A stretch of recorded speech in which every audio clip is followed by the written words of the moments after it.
Ako, sa mga chips na naman ang mga bata. Tingin ng mga chips. Yan.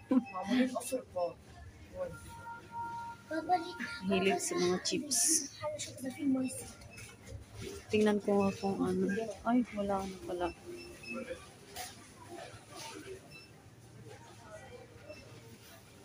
Tingnan nyo ang mga cake, di ba?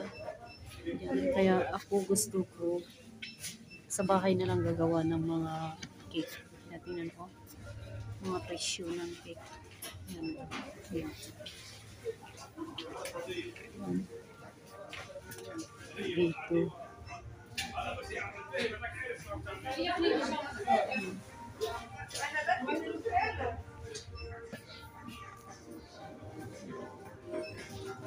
Habang busy din doon sa kabila dito na si yan.